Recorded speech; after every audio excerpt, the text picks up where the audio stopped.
femmes léchées, non, ce ne sont pas possible. Mais je m'excuse. C'est-à-dire que pour quelques, oui, pour quelques gains, tout ça c'est pour avoir une rémunération. Ce n'est pas pour le plaisir. Et maintenant, si le gain était déjà distribué chez nous, s'il y a une répartition des richesses du pays sur chaque habitant, chacun aura sa part. Ce n'est pas les Américains ni les Italiens qui font ça, ce sont les Africains.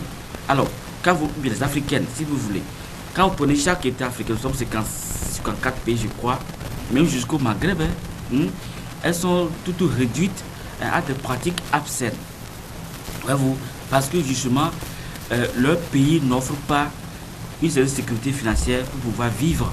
C'est pourquoi justement, elles sont obligées, il y en a qui meurent, même pas les femmes aussi. Donc comment elles sont violées, moi j'ai vu, je dois me rappeler de certaines choses, ça fait mal. Où le monsieur fume sa cigarette, l'éteint sur le corps de la jeune fille. Elle dit, mais confie son passeport, elle dit, bien écoutez, tu n'as pas le choix. Pendant ce temps, la famille appelle pour dire, bon, notre fille est en France, etc. C'est horrible, ailleurs, c'est compliqué. Donc, si dans nos pays ici, il y a une redistribution équitable de nos richesses, et que chacun a sa part, les gens seraient moins tentés de se livrer à de pareilles aventures. Alors, monsieur Poussat, je vous suis bien, mais là, on ne parle pas des filles, si je peux le dire, ordinaires, on parle des influenceuses. D'abord, elles influencent qui d'abord? Bon, écoutez, influencer, c'est quoi? C'est tout juste faire croire que nous vivons une vie mirobolante, alors qu'on ne dit pas, etc. Pour influencer peut-être les jeunes filles, il y a aussi le proxénétisme qui se développe dans cette histoire. Nous sommes d'accord. Donc je pense que si l'éducation... Là, ce n'est plus une question de on ne vit pas bien chez nous, parce que vous allez voir les filles aujourd'hui, faites un tour au grand marché, vous allez voir des jeunes filles bien habillées qui ont leurs marchandises et qui se promènent avec. Elles ne s'appellent pas les influenceuses, mais elles vivent bien leur vie. Est-ce qu'on a besoin d'avoir des milliards pour dire que je vis bien chez moi? Ça, ce qui m'amène à vous poser. Non, Anita, ce n'est pas de la cupidité au lieu d'accuser mais non. La société, surtout la société. Il y a d'abord l'éducation, mais aussi l'éducation est incorporée dans laquelle nous vivons, depuis la maison, à l'école et l'État qui nous entoure. Dans certains pays africains, c'est la dictature, où il y a une inégale répartition des richesses, où les gens sont constamment menacés dans leur liberté, etc. Et pour se défouler, ils sont obligés parfois de s'évader, etc. Donc, pour ce que vous dites qu'il y a des filles qui ont de bonnes positions, des situations financières et qui se trempent dans ces histoires, il faut comprendre quand même que c'est pas ça. On vit bien lorsque on a une sécurité sociale garantie. Parce que là où vous êtes maintenant, il va arriver un temps où vous ne pourrez plus aller monter sur le plateau et parler. Il va arriver aussi un temps où le corps sera fait, il faut donc payer les médicaments pour pouvoir être en bonne santé. Et maintenant, pendant que l'on est jeune, si on n'arrive pas à travailler pour pouvoir cotiser pour ces vieux jours, on est dans la précarité. Parce que ce qu'on trouve aujourd'hui, la précarité. Il faut rappeler qu'aujourd'hui, la Caisse nationale de sécurité sociale donne l'occasion à tout un chacun. Oui, mais écoutez, vous savez quoi, Anita, menez, vous êtes consoeur, menez une petite enquête sociale pour voir comment les gens vivent dans leur coin. Et ceux qui payent pour la sécurité sociale, ce sont les fonctionnaires. Et c'est pratiquement prélevé à la source. Et du secteur public, parapublic et quelquefois privé. Mais des individus, pour aller se faire encoder et payer, c'est extrêmement compliqué. Parce que les gens ne gagnent... Ah mais oui, écoutez, parce que les gens ne gagnent pas assez. Moi déjà, pour mon assurance INAM, c'est pratiquement quelques mois, je n'ai pas encore payé ma tranche. Ouais, j'ai fait la maladie récemment, pour mon sérum et tout. J'ai dû payer à prix normal parce que mon assurance en temps n'était pas renouvelée. Voyez-vous, c'est extrêmement compliqué. Donc, c'est la précarité qu'on doit mettre. Et voir que quelqu'un vit bien. Tu me vois ici. Alors, selon vous, ce n'est pas la cupidité. Ah, mais non, c'est pas de la cupidité. Il y a toujours une cause. Il n'y a pas de frivolité sans cause. Personne n'est à l'aise et ça donnait à des pratiques obscènes, condamnables. pour avoir quelques gains. Vous allez voir à côté une fille qui, comme je l'avais dit, qui va au marché vendre et autres là. Quand on publie la liste, ces filles-là ne font pas partie. Mais ce sont ces jeunes filles que nous voyons sur nos écrans, les Miss, les influenceuses, des artistes et autres là. Quand vous voyez un peu la liste, je ne sais pas si vous avez la chance de parcourir un peu la liste. C'est vrai que les noms ne sont pas donnés. Vous savez, mais on donne 4 Miss, 4 artistes, 3 2 types. Oui, il faut voir, bien sûr. C'est ceux-là qui ça donnera des pratiques. Les caméras et autres branchées sur elles, c'est celles-là plutôt qui ont les caméras branchées sur elles, qui s'adonnent à ces pratiques aujourd'hui. Ah mais non, un peu de prudence. Vous voyez déjà, il y a aussi une volonté de vouloir imiter les autres, c'est-à-dire les Européens. Parce que l'Européen ou l'Européenne, qui a déjà tout, assurance retraite, assurance maladie, un compte épargne bien garni, qui va aussi en vacances comme ça sur toi, peut vouloir épouser son chien parce qu'il est trop libre. Il y en a même qui disent que leur chat constitue donc leur mari, etc. Donc eux, ils ont leur style de vie. Maintenant, nous en Afrique, nous avons nos us et coutumes qui nous interdisent certaines pratiques. Et maintenant, quand des individus vivant d'abord dans la précarité, a priori, parce que peut-être on est deuxième dauphine d'un concours de mise, etc. Donc on s'adonne à des pratiques obscènes. Au fait, on veut ressembler à l'Occident, mais déjà, après tout, on se retrouve dans la misère parce que quand les hommes vous voient dans ces pratiques, aucun homme digne de ce nom n'aimerait jamais épouser une femme ah mais non, écoutez. Non, attends. Elle est belle. Ah non, écoutez. Ah mais non, écoutez. Elle a participé à un concours Miss. Après, oui, mais la vie reprend. La vie reprend, mais après quand... son mandat, bien sûr, mais écoutez. Ah mais si... Attends, il y a actuellement une Miss qui sur les réseaux demande cherche désespérément un mari. Elle est togolaise. Elle cherche désespérément un mari, au point que c'est les réseaux maintenant qui publient maintenant ces annonces. C'est pour dire que un homme sérieux, de bonne éducation, va toujours vérifier votre passé avant de vous épouser. Et s'il se rend compte que vous avez un passé... mais participer à un concours par exemple, ah mais écoute, vous savez, Anita, non, vous appelez quoi coach? Ah mais non, Anita, l'Afrique a ses règles et ses spécificités. Nous restons toujours ce que nous sommes, c'est-à-dire des Africains et des Africaines. Maintenant, même si tu es au foyer et que un intrus regarde ton caleçon, tu es déjà foutu. On te met à la porte. Nous avons des pratiques. Maintenant, se dénuder devant un public pour dire qu'on est en train de rechercher du gain, parce que lorsqu'on est élu Miss, etc. Ah mais écoutez, laissez entrevoir ces seins sont derrière. Écoutez, ah mais non. Avec une facilité à une élection Miss. Bien sûr, alors, attention. Ah mais non.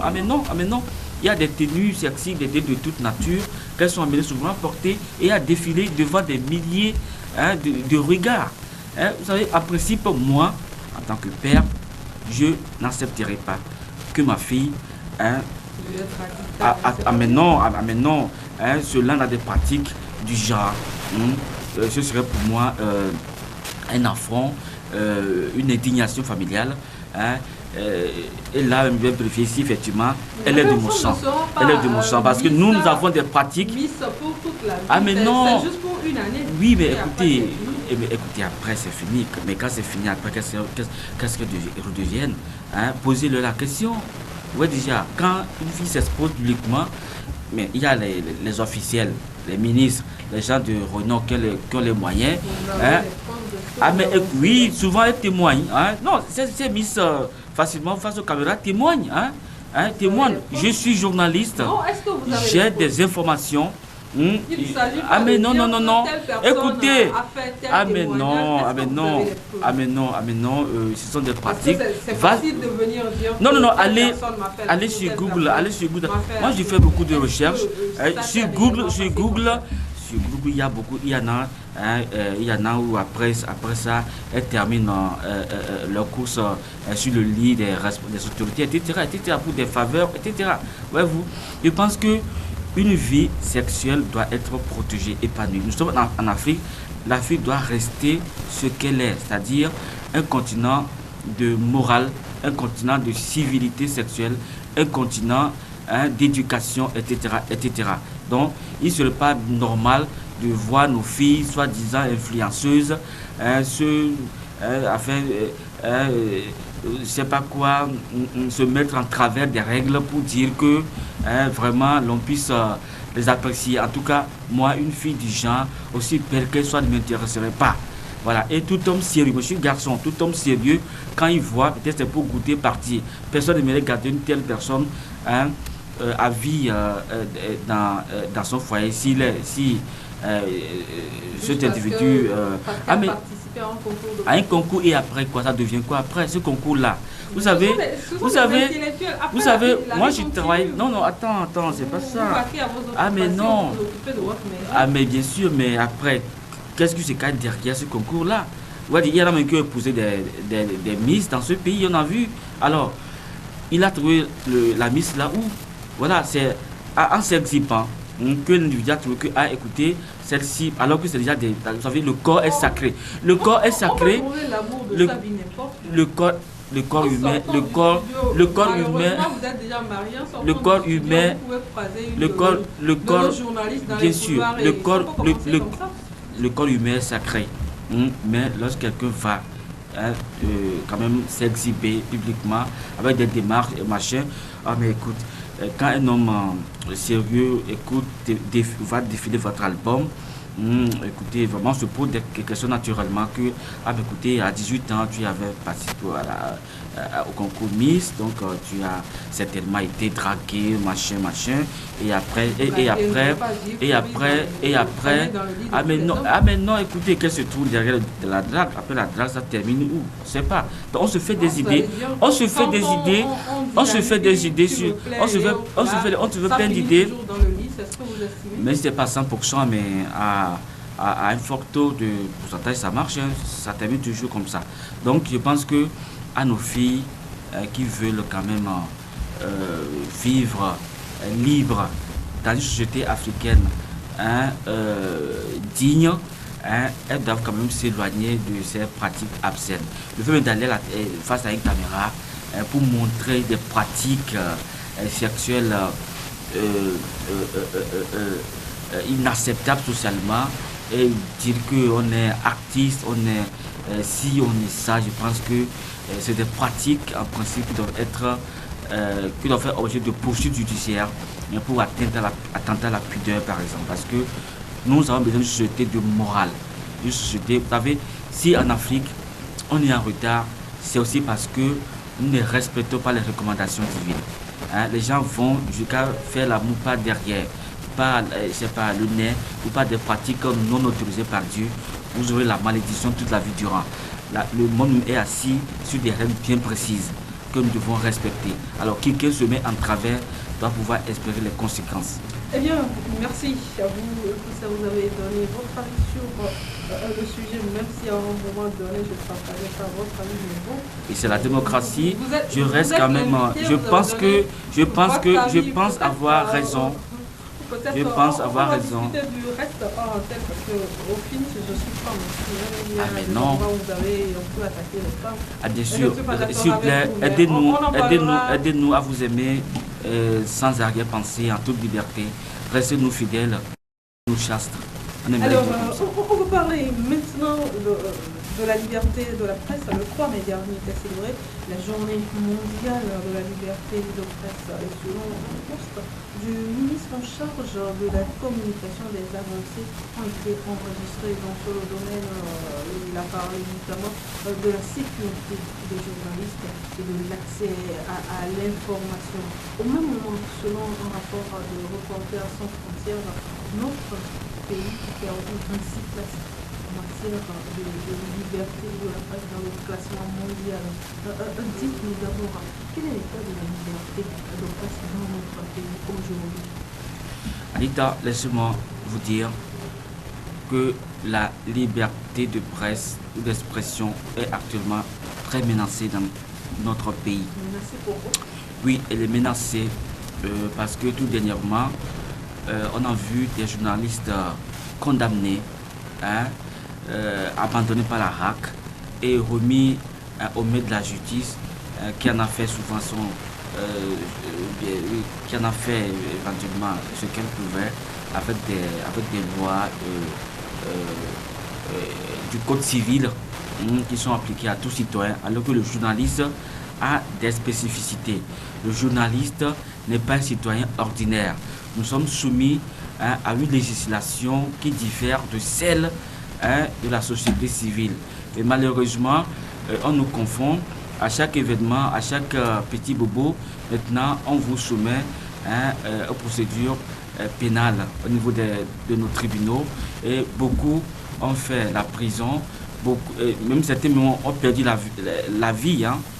Je pense ainsi à Joël Lega, personne qui a finalement... mais écoutez, vous savez, oui, ce sont les conséquences. Le traumatisme, vous savez ce que c'est? Lorsque vous êtes traumatisé, ouais, déjà, moi par exemple, là où je suis, j'ai ma règle, ma ligne de conduite. Mais maintenant, et je vis chez moi d'une certaine façon. Le jour, on ira me déposer parmi les brigands, parmi des gens qui ne se douchent même pas, des voleurs, des assassins, etc. Parce que peut-être j'ai parlé, les gens, quand votre dignité se sent tout à fait perdue, depuis qu'il est sorti de la prison, moi je l'ai vu une, deux fois, mais le gars il se sentait pas si bien comme il était par le passé. Et puis après on apprend sa mort. Nous avons au Togo un métier qui est très difficile, c'est celui du journalisme. On ne gagne pas d'argent dedans et au même moment, si vous voulez être honnête, sincère, juste, vous ne gagnez pas d'argent. À moins que vous voulez vendre votre plume pour quelques gains. En tout cas, moi, je ne le fais pas. Je travaille de façon honnête, parce que j'ai une éducation religieuse qui m'impose des normes de conduite sociale. Maintenant, si le Togo a reculé, c'est par rapport à tout ça. Mais dernièrement... Là, nous parlons d'abord de l'état de la liberté de oui, écoutez, même... Est-ce qu'aujourd'hui, au Togo, on peut dire qu'il y a la liberté de presse? Ah mais non, il n'y a pas cette liberté. Elle n'est pas garantie pour nous tous. Oui, je pense bien. Parce que... Moi, nous sommes sur ce plateau. Bien sûr. Bien sûr, il y a des choses que tu vas dire maintenant. Tu te retrouves directement. Il y a une convocation par exemple. Donc chacun se mesure. Il y a que nous appelons l'autocensure. Nous sommes gagnés de plus en plus par l'autocensure. Il y a des dossiers que moi j'ai à ma rédaction, mais que je ne peux pas ouvrir parce que justement, regardez un peu les périmètres. Il y a des gens qui ont détenu de l'argent. Il y a des injustices sociales. Il y a tant de trucs où on va te demander, Anita, on te demandera de dire le montant, de dire d'abord la couleur du billet détourné, son numéro, etc. On te pose des questions pas possibles. Moi, j'ai été plusieurs fois convoqué à l'arabe. Si je m'en suis tiré, c'est grâce à Dieu. Mais je vous dis que les questions qu'on te pose ne te permettent pas parfois de pouvoir bien.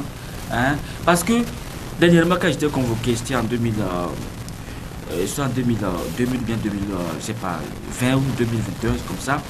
Mais tout juste, j'ai publié un article dont je ne suis pas l'auteur. Maintenant, on me dit, on va publier un article sur ma page, mon journal. Donc, je dois subir la même peine que l'auteur de l'article. Et là, je dis, mais ce n'est pas possible, c'est le code qui prévoit ça. Ça, c'est un code liberticide.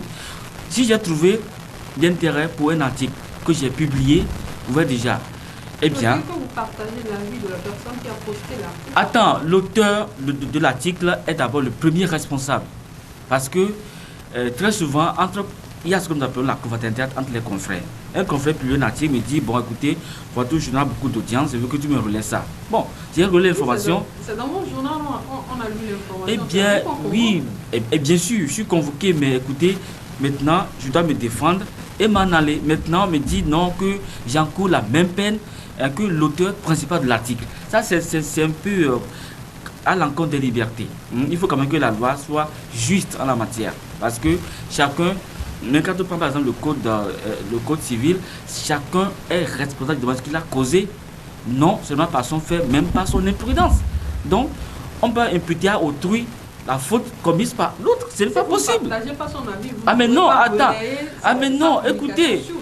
Oui, en relayant une information, ici, ça ne veut pas dire... Nous avons une ligne éditoriale. Si bien vous sûr. amenez quelque chose et qu'on voit ça, ça ne respecte pas notre ligne éditoriale, on ne publie pas ici. Bien sûr, mais certes, lorsque vous serez amené par exemple à diffuser peut-être une information, etc., et que la source même est citée, et que l'auteur de l'information se présente, vous êtes disculpé normalement. Si nous ne sommes pas d'accord avec lui, nous ne diffusons pas. Bien sûr, et puis ça devenait peut-être que vous avez diffusé, Donc, et que l'auteur se présente, vous êtes disculpé normalement. Maintenant, on me dit non, ah, mais quand vous avez accepté de diffuser, vous êtes inculpé, vous allez faire la prison.